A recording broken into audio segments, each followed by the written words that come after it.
Welcome to Design for Change, understanding systems-based thinking through video games. With us at the Human Restoration Project, we'll introduce ourselves here in just a second, I think. But one thing you might have seen is actually on our YouTube channel, we had created about a half-hour-long summary of the entirety of a presentation that Chris and I had created both for the Progressive Education Network Conference and the Teacher Powered Schools Conference here in the last couple of months.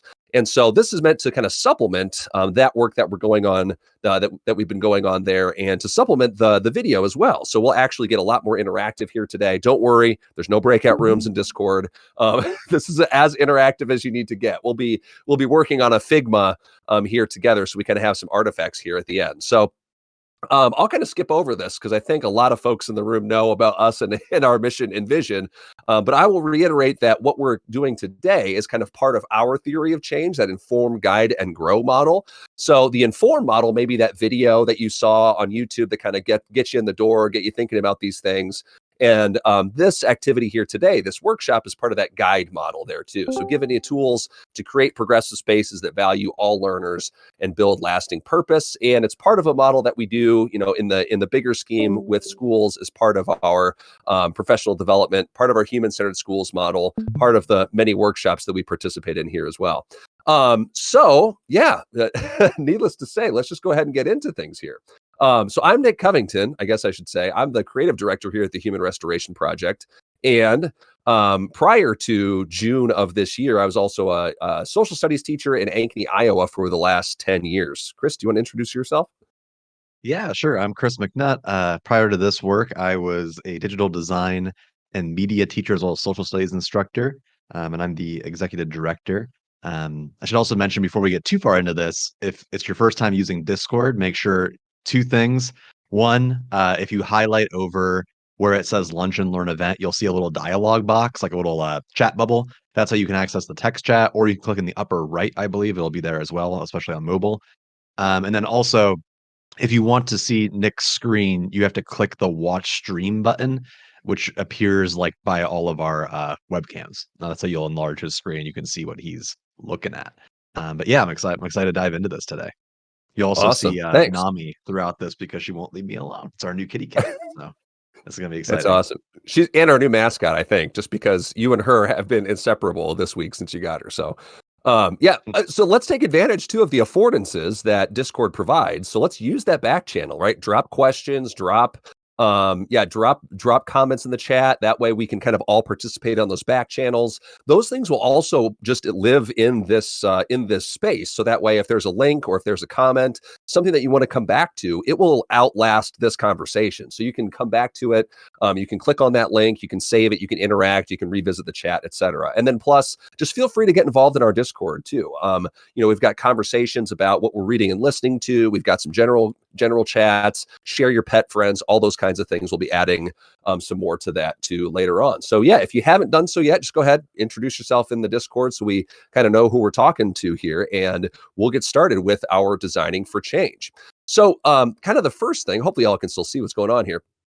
One of the first things that we have to say is, the video provides a nice overview, a nice compact overview, and the presentations, the in-person presentations that Chris and I have done at conferences kind of do the big picture deep dive in, 90 plus minutes over the course of the session. So this is to kind of find one slice of that and really just do a deep dive on one aspect of that here today. So we'll kind of do some introductions and some closing stuff. But other than that, we're going to be really diving into this issue of emotion. So when we talk about games and game mechanics and game design, mechanics are those things, like it says up on the screen. Those are the rules and the things that you can do. So in the game, for example, with this clip from Zelda Breath of the Wild that I'll play through here again, one of those mechanics is horse riding, and that allows you to ride on your horse. You can attack on horseback. You can kind of see here how he's attacking those bokoblin enemies over there. And those mechanics in the game lead to events. So those are things that occur as a result of what the player does with mechanics. So of course, the horseback riding, the combat, all of those things in the context of Breath of the Wild lead your character to be able to interact and engage in the world and create events. And as we'll talk about, as will be the focus of our presentation here today, those events will create emotions and emotional experiences. And I want to kind of put a signpost on the quote that's down here at the bottom of the slide here that says, I see the emotionally bleached classroom sabotaging the liberatory project. The colorless classroom doesn't satisfy the teacher any more than the students. So really, we're going to have an eye today on both the mechanics, the rules and the things that students can do, the structures of your classroom that kind of define the actions that students can take, the events that those create, but particularly the emotional experience of those events and how we can move through a wide range of emotions. And the reason why this would be important, this is not a video game designer. You won't find her on the credits of Super Mario Odyssey or anything, but actually a neuro scientist, Mary Helen Immordino Yang, has been doing some great work in neuropsychology and neuroscience around this question, saying it's literally neurologically impossible to build memories, engage complex thoughts, or make meaningful decisions without emotion. So any kind of thing that we experience, whether it's in a video game or it's in the classroom, is going to be tagged and sorted accordingly to the emotional state that you were in, the emotion that it evokes, and its connection to those other systems in the brain.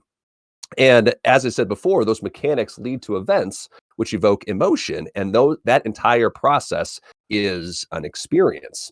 So yeah, as we're kind of working our way through these engines of experience, those mechanics are the rules, and what you can do in the world. Those kind of create events. Those things are tagged with a specific emotion, and those emotions all work together to create experiences.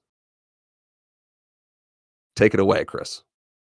Sure. Yeah. So again, our goal today is to talk about designing for that emotion. So how do we design classrooms that effectively design for emotional change or subtle emotional change throughout the school year? And how can we learn from video games to think about schooling in this way?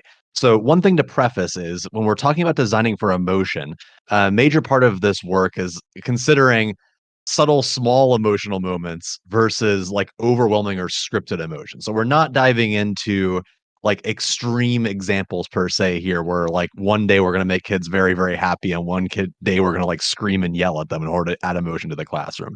These are subtle, small things. So in that first example there, that's another clip from Breath of the Wild. You can see Link is kind of flying around, taking it all in. It's exciting. It's interesting. It's nothing overwhelming, though. It's a pretty slow moving process that's engaging the player through a variety of small, subtle little differences over time. Versus uh, a video game that doesn't do this well. This is the Spider-Man game, the old one, where it just like is super over the top because it's meant to add emotional character by watching this clip, but you can see it's silly because it's too much. We're not saying that we need to transform our classrooms and build like wild displays that like overwhelm learners and excite them day to day. Instead, we're talking about subtle, small things that we can build into our classes. Another quote there at the bottom uh, talking about the lack of emotional experiences from Ira Shore, famed critical pedagogue. He says this mechanical program silences and alienates the students with less than 1% of class time devoted to open critical discussion and less than 3% of the hour showing any emotional tone, referring to the kind of behaviorist, just like stand and deliver slash worksheet model. Instead, we can build spaces that evoke emotion. So we'll start building into the interactive part. If that's our brief intro there. So either in the chat or if you want to say it out loud, it's up to you. We're going to take a few minutes here and talk about the ways in which classrooms bring about emotion. We're going to go through in a second here 6 ways that games bring about emotion. But I think you'll find that the ways that games bring about emotion and the way that classrooms, at least hypothetically, should bring about emotion are very similar. So again, in the chat or just saying it out loud, brainstorm, what are ways that you see emotion happen in the class, whether they're good, bad, whether it be like relaxed, sad, happy, joyous, etc. One we got is anxiety, um, by being unpredictable or stressful. I think about that in my own school experience. Like, for example, if I forgot to turn in an assignment or like I didn't bring it with me that day, maybe you forgot to bring your book to class. That can be a very anxiety-ridden moment. Doing group work, when you don't know anyone in that class. I still remember my ninth or 10th grade science class. It was real awkward. Didn't like that. It was all group work and I didn't know anyone. Alyssa, who talks about it's comforting if there's good routine and community. It can feel like a very like wholesome place, like almost familial or community base where you come in and it's like, oh man, everyone loves each other here. We care about each other. We want to learn from each other. Henry says joy or pride, like celebrating success. And at least in our experience, we always had like public displays of learning at the end of the semester, and kids would share all the awesome work that they were working on. You definitely saw a lot of pride and happiness. And then we also have a shared aesthetic experience. I like that one. Diving into like how we can experience art and music together, and all the cool things that happen in between. And Skylar also kind of builds on that with also the anxiety, like not knowing what to do next, being fearful. Take a couple more. This cat's going to be a problem in the future, FYI. As soon as I start talking, she just runs over and grapples me. Chris says, I always had a rule that if a kid throws something away and misses a basket, they owe push-ups based on how bad they miss. Even something so small and non-central to the class got a lot of them excited. So it doesn't have to be related to the planned lesson to drive emotion. Sure. So the ways in which like the content drives emotion for sure, but also like the rules slash like systems within the class beyond the rules impact emotion. And then I would also add in the ways the hidden curriculum as well. So things that we do that we don't intend to do change emotion even beyond content. For example, like a bathroom pass or a like a classroom like discussion protocol, something like that. Uh, and then Skylar says pride and joy from sharing interests, connections, humor. Cool. So far we got a lot of different examples, and we're going to run through here the sixth in which games bring about emotion. I think you'll find that a lot of the stuff that we have written there on the right is incredibly similar. So game designers have come together and they've kind of brainstormed. These are the 6 ways that we design for emotion within a classroom. The first of 6 is through learning itself. And many of you touched on that through the idea of like joy or pride. The concept of learning, those aha moments, are part of the natural human experience. Human beings want to learn. We like to piece together all of these small little things and bring about insight. We want to make meaning of the things that we manipulate and explore. Think about like the human being's natural desire to like sail the 7 seas or explore space or read books just because they're interested in it. Like we enjoy learning things. So through learning is one of the primary ways that we bring about emotion, which is why many games tend to be quite difficult, both mentally and sometimes like physically through like hands, through manipulation, because we want to learn how to do stuff, and that's interesting to us. So that's the first, and that one's kind of obvious for classroom application. The second is through the environment. And this was kind of touched on a little bit through that shared aesthetic experience and also in the comforting notion, which is the space itself generates emotion, especially outdoor space. So we are very much tied into being want to be in nature, right? We like to be out in exploring the forest or our local lake or like wherever it might be. We like to be in that space. We're also very much attracted to nostalgia, the era in which we grew up. We have that collective consciousness, and we have that feeling of like this is who I am. This is like molded to me as a person. For example, like our family's household decorations, or the climate at which we are most accustomed to. We enjoy being in environments that share our values, and those bring about emotions. In the exact same way that if you remove someone from that environment, they'll tend to be more anxious. Like for example, if you travel to a different culture and it's like a culture shock, can bring about very much a lot of emotion.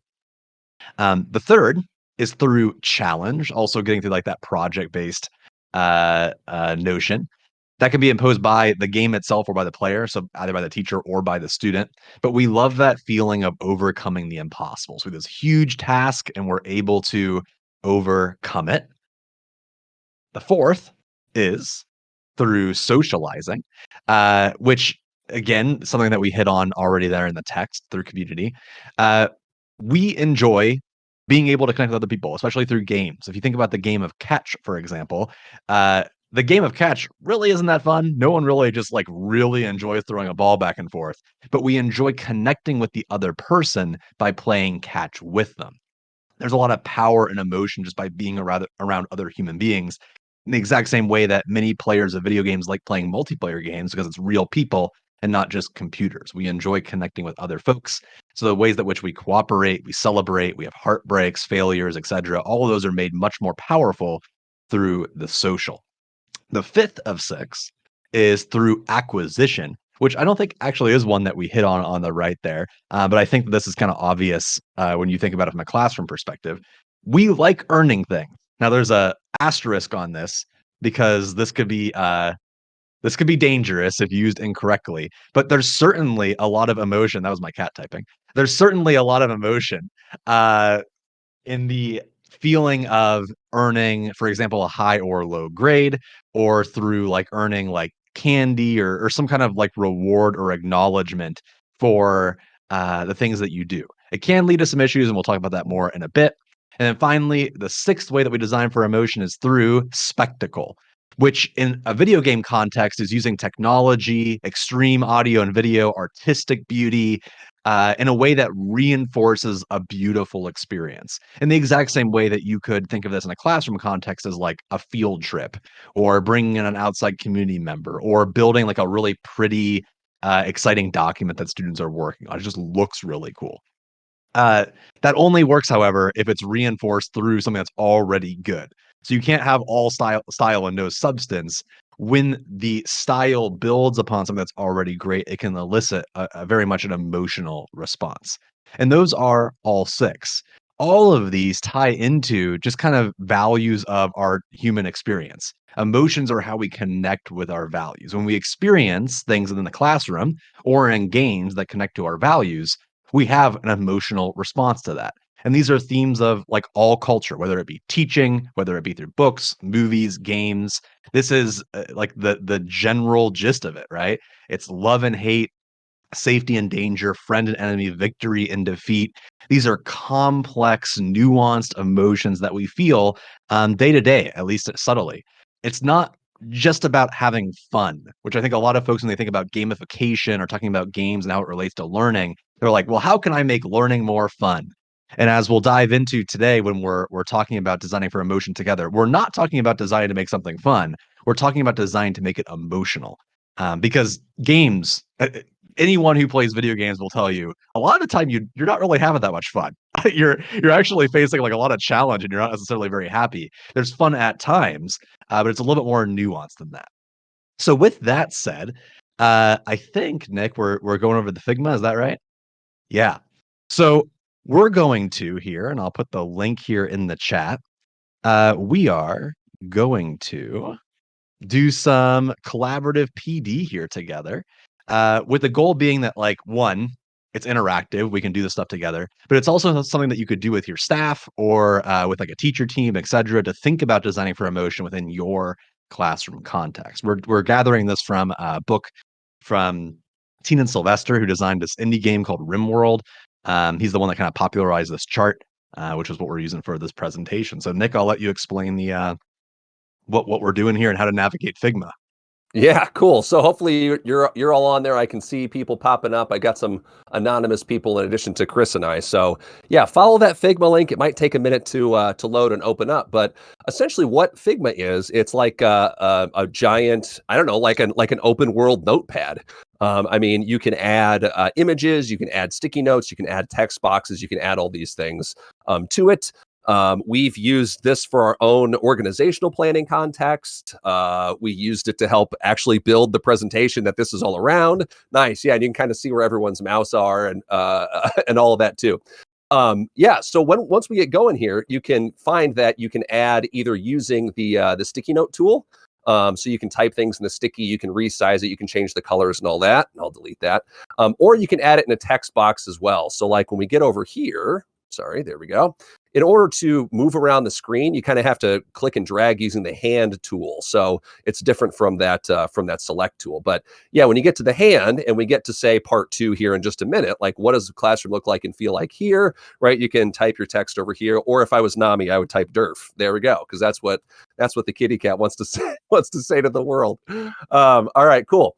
So what I'm going to walk through though, and you all can hopefully see this either on the screen on Discord or if you're on the Figma there, is that this actually tracks 2 variables to their different degrees of extremity. So what we have on the y-axis here, kind of going up and down, is the intensity of an experience. So we have low intensity experiences and high intensity experiences kind of up along the y-axis. And then on the x-axis, it actually gives us an emotional valence. So on the left side, on the left quadrant over here, we have the negative valence.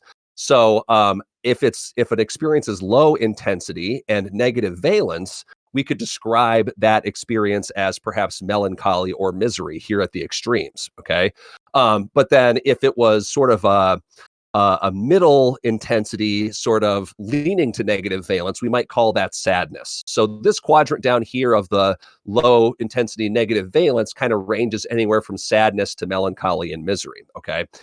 If we're up on the high intensity negative valence, we might experience that as perhaps annoyance or anger and grief at the extremities.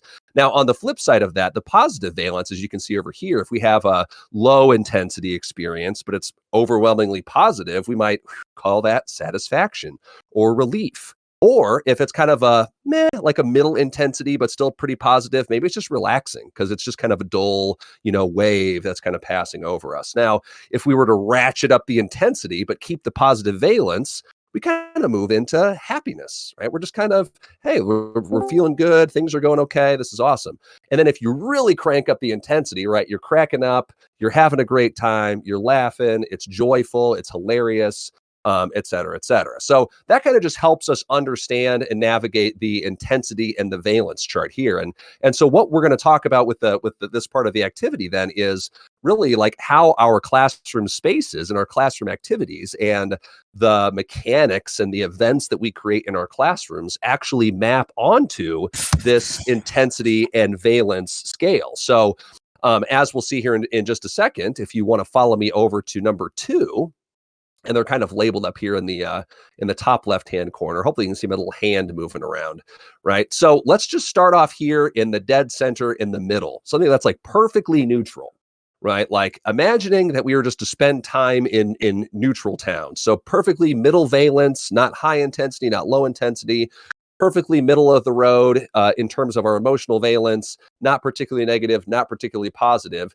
Either add a text box, right, that kind of describes what that classroom would look like and feel like here in that neutral space, or you can grab a sticky note or make a copy of the one that's over here on the other side there, on the right-hand side of the screen, and add a sticky to describe what does the classroom look like and feel like at that totally middle neutral valence and intensity. Chris, do you want to start a timer on this thing? Sure. Let's just take like 2 minutes, something super short. Yeah. We'll start a timer here. Again, what you're doing is on this box here underneath where it says, what does the classroom look like and feel like? We're describing what does the classroom look like and feel like when it's completely neutral. All right, here's a timer. 2 minutes, so we can stop it early needed. Awesome. Oh, that's a ton of fun. So go ahead and finish your thoughts if you need to finish them over here.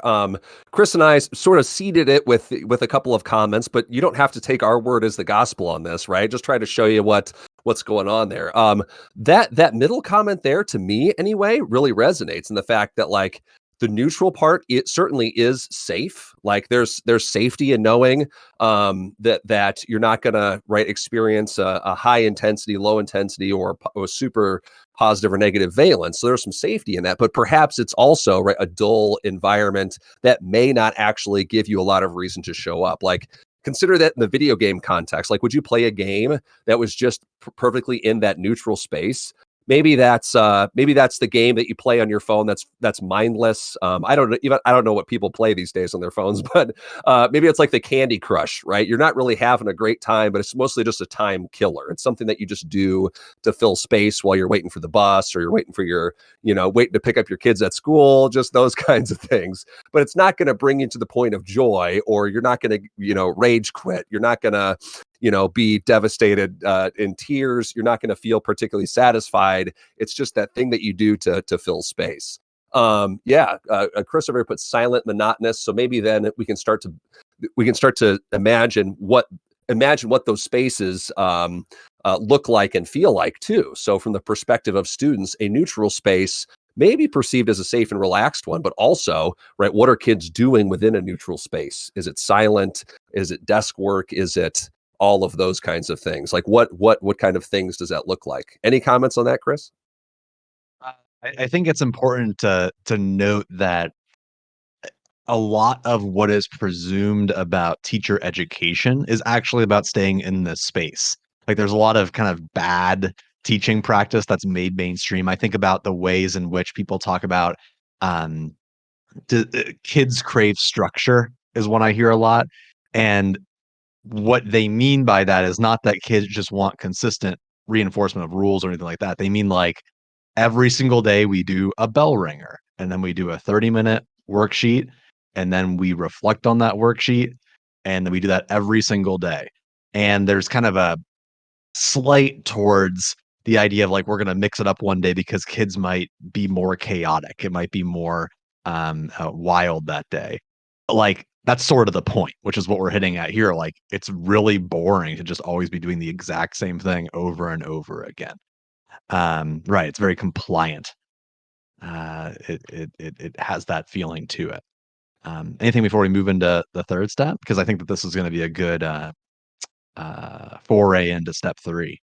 All The right. uh the So yeah, go commentary ahead. over here Yeah. that Diana added about the passive nature of it, I think it because then my educator brain starts to map pedagogy, right, and practices onto this. So in addition to your comment, Chris, that I had highlighted, it's silent, monotonous. Well, those kinds of things also lean into what Diana was saying about it being a passive. It's something that you experience passively because something that is safe and predictable could be valuable in a lot of instances, but there's also not a lot of room for it to grow and stretch and to take risks and to, right, because as soon as you start to take risks, then you put yourself, in a state of emotional play, right? How if that risk pays off, right, you're going to feel some kind of sense of satisfaction or relief of having, right, I got the difficult thing done. Oh, well, if it's a difficult thing, then that's going to move you into the high intensity space where, yeah, you might experience some of those annoyances. You might feel some productive stress. So even as I'm talking through it, right, I'm moving myself through those different valences. A neutral space is a safe space, but it also is a passive one, perhaps, where there's not a lot of growth. So that's really interesting. Well, Should we let's look at shift the down to step yeah, 3, which is like right under that to the bottom left. You can either use the move tool. You can also, if you're on a computer, you can just middle mouse and move around, like hold down middle mouse, and you'll move around as well. And you can go down here to step 3. We're just going to spend like a minute on this one because it's a similar question, but I think you'll probably see what we're getting at with this.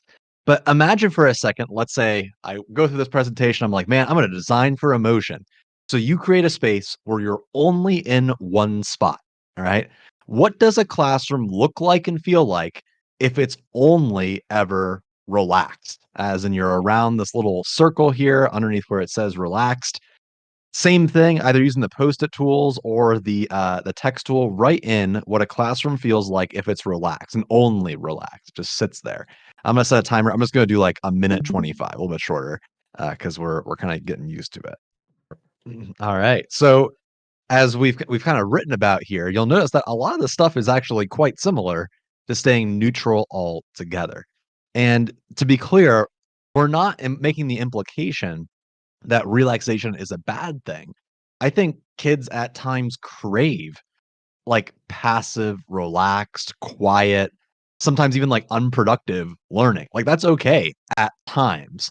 If we're designing for emotion, if we stay only ever in one spot, we're essentially building a neutral space very much like that dystopian utopian argument. If you stay only ever in one space and you aren't ever able to experience the opposite, you are building a neutral space because there's nothing else that exists. It becomes the same exact thing. In the exact same way, if you built a purely happy classroom, that would be very annoying and passive and boring over time as well, right? You're moving that neutral center, as Nick says. As a result, steps 2 and steps 3, you'll see are almost nearly the same. There's some minor differences between relaxation and neutral, but they have a lot of the same vibe, right? You're just kind of there. Instead, our goal is to design for emotion. Our goal is to have folks move subtly from step to step around this chart. You might have an activity where students hit 3 of these 4, like they're sometimes happy, they're sometimes relaxed, they're sometimes annoyed, and they're constantly moving between those 3. We want to think about our classroom design and content, as well as our classroom rules and systems and mechanics, as things that would subtly move students through each one of these steps. To be clear, we're not saying that they should move to the edges constantly. Um, let's let's do this out of order, Nick. Now that I'm looking at this, let's go into step 5, which is right underneath this big one.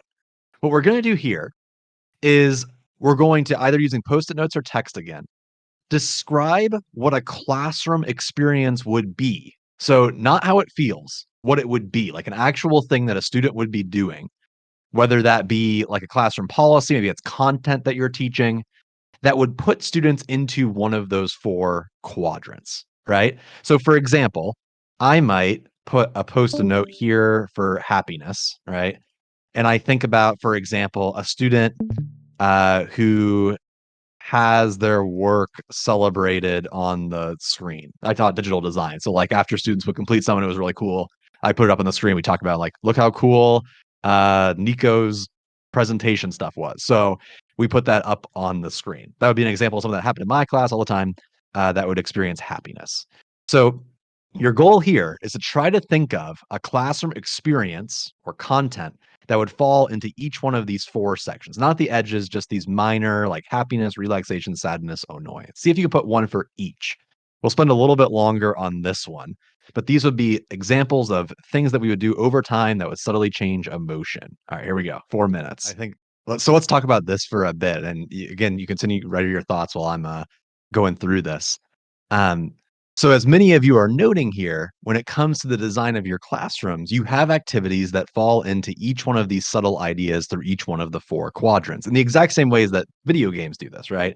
If you think about, like, I'm thinking of like a video game, probably most people that play would be like Mario Brothers, right?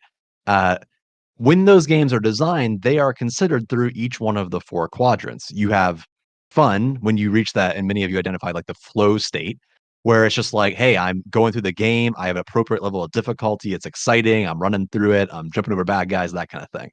There's periods of relaxation. Like Mario is not always incredibly difficult. There's a lot of sections that are relatively easy because it would be really annoying if you kept playing the game and everything was super challenging at every single little moment.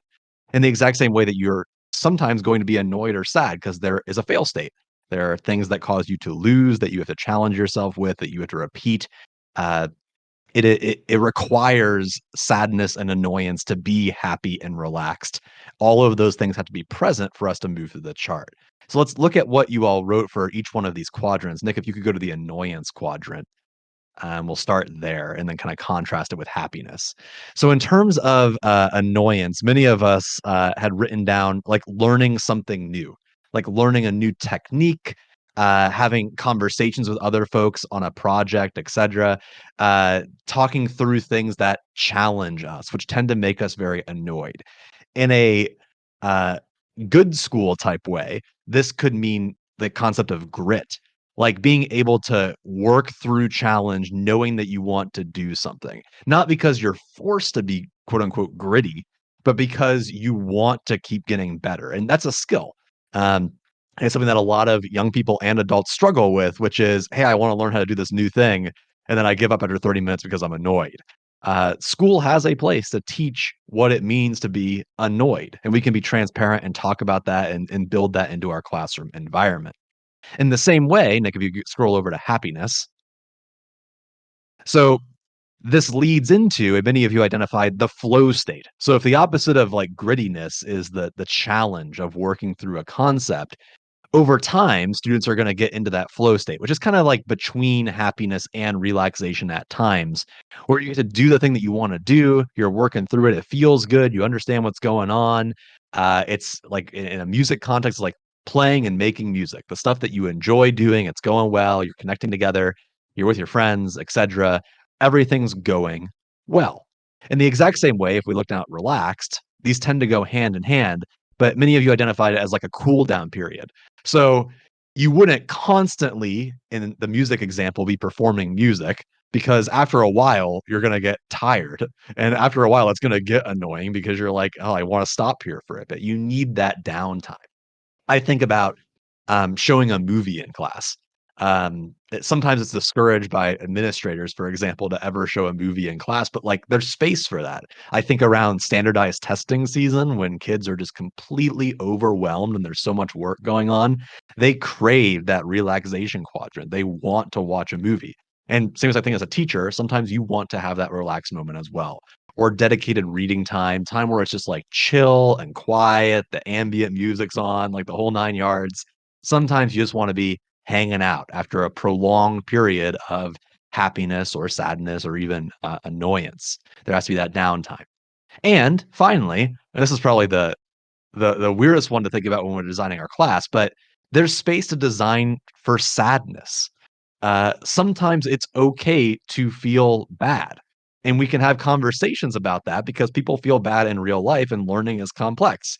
Someone wrote down like talking about injustice, rights, struggle, um, like serious content that sometimes people want to stray away from because they're afraid of these conversations. They're afraid of the classroom feeling sad, but that's part of the human experience. We need to connect with other folks. Also, like maybe you worked on something and it's not really that good. There's space to get poor feedback on something. Like that's part of life. Sometimes the things that you're doing really aren't that great. That doesn't mean we need to move them down to like the misery column down here and make them feel terrible. Like we're going to lessen the blow and say like, hey, we can work on that a little bit better. But you're going to feel bad sometimes. And that's okay as long as it's balanced out with these other things. It's a way to think about, hey, if I'm building project for project-based learning, or if I'm building a unit with a bunch of content in there, or I'm co-creating curriculum with kids, am I hitting all four of these quadrants, or am I just focusing on one thing?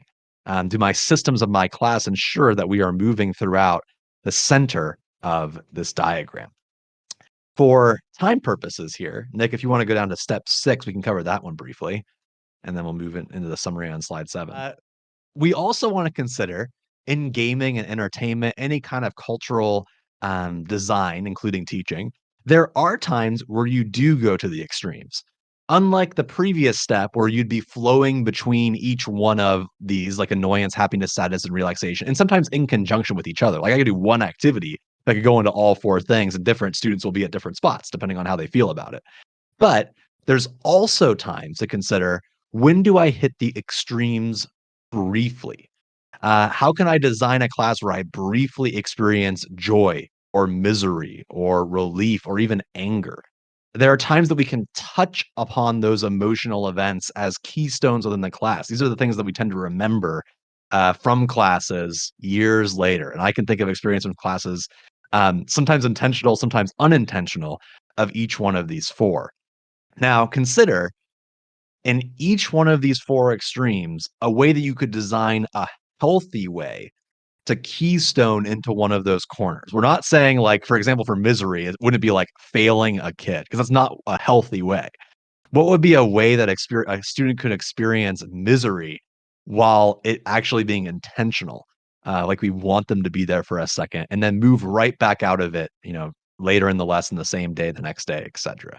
So we'll spend a few minutes here. This one might be a little bit more difficult in terms of thinking about design. I'll spend 3.5 minutes here for time purposes, not 32 minutes, 3.5 minutes for time purposes. And consider, what would be a way that you could design an experience, or maybe you've done it, maybe you haven't done it, that would hit each one of these four far quadrants.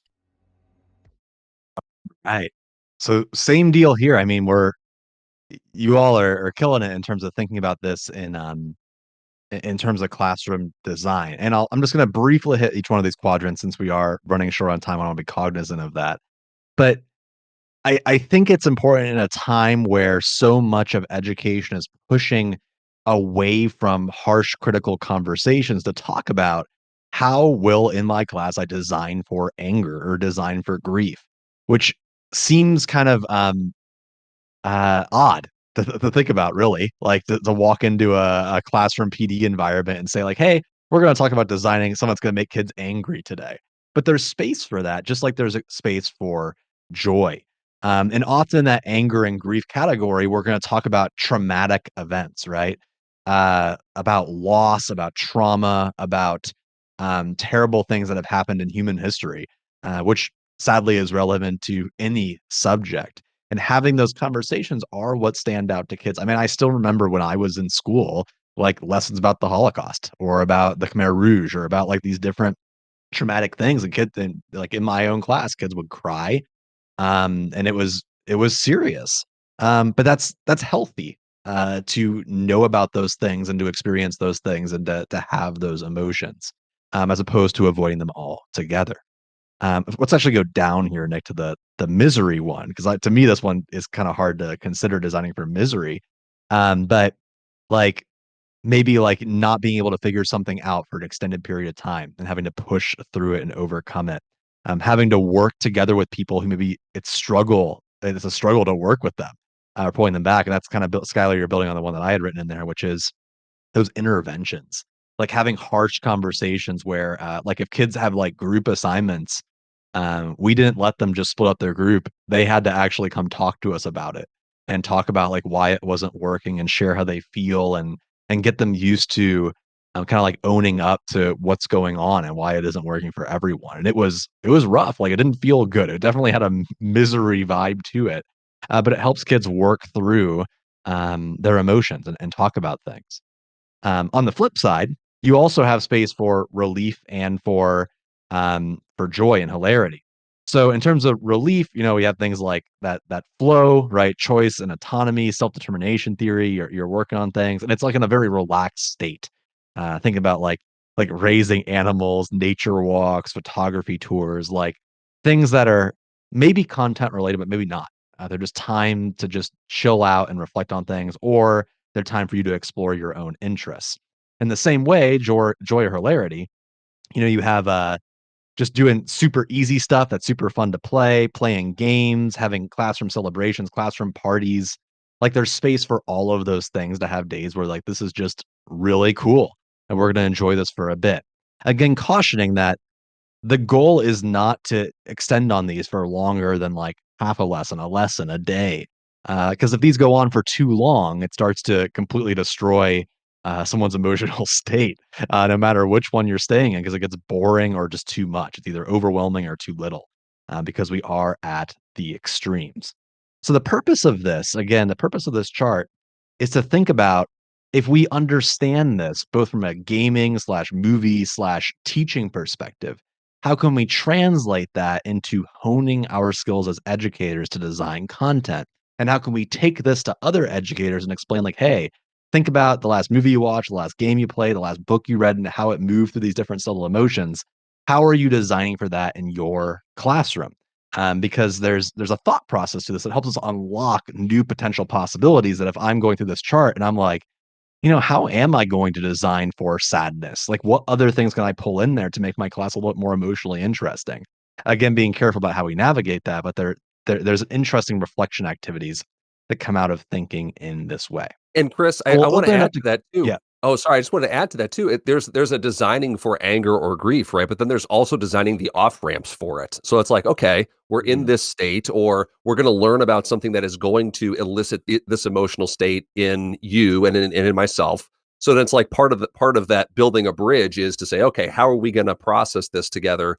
How are we gonna build an on ramp back to joy? How are we gonna build an on ramp back to satisfaction, right? How are we gonna build these on ramps, out of the particularly high intensity emotions either way, or whether they're particularly low emotional states. I want to say probably less so for the um, the positive emotions, because I think those just kind of those might even naturally kind of ebb and flow at some points. But I think particularly for those high intensity negative ones, like how do we build those bridges and those off ramps back to the more positive states that we might want to exist in for a longer period of time? And then two brief things, and then we'll just open up the floor to questions and we'll just talk for a while.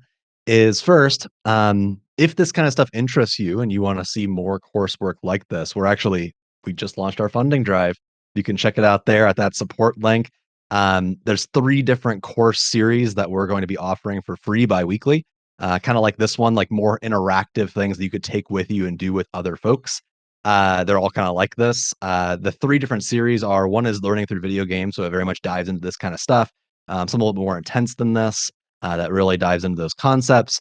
The second is reflecting on science fiction, so bringing in science fiction as a discussion to educational transformation and change through interactive activities and guests. And the last one is utilizing social media and counteracting and deprogramming some of the more negative elements of social media. So not in like a how do I control students' phone use or how do I use TikTok in the classroom, but more like how do I even navigate the ecosystem of Andrew Tate or Steven Crowder or something in the classroom? How do I have discussions about that? How do I bring that in? How do I openly talk to kids about their social media use and kind of trends we see on those? So if that interests you, you can support us on our funding drive. You can get a T-shirt for $50. That's really cool, limited edition. Other than that, too, on another angle, if you're interested in obtaining graduate coursework over content like this is a teacher action research course that's going to be offered in the spring. There's an interest form. You're not committing to anything by filling that out, just adds you to like the mailing list. In the spring, we're launching a teacher action research cohort on integrating progressive systems. For example, if you listen to this and you're like, man, I really like this concept of designing through video games and I want to think about this further, you could design your own thing that you would incorporate with your kids. You would talk to us about how you implemented it, and then you would get 3 graduate credit from Antioch University. It doesn't require any additional reading or anything. It's just implementing progressive ideas and writing about it. So pretty cool opportunity there.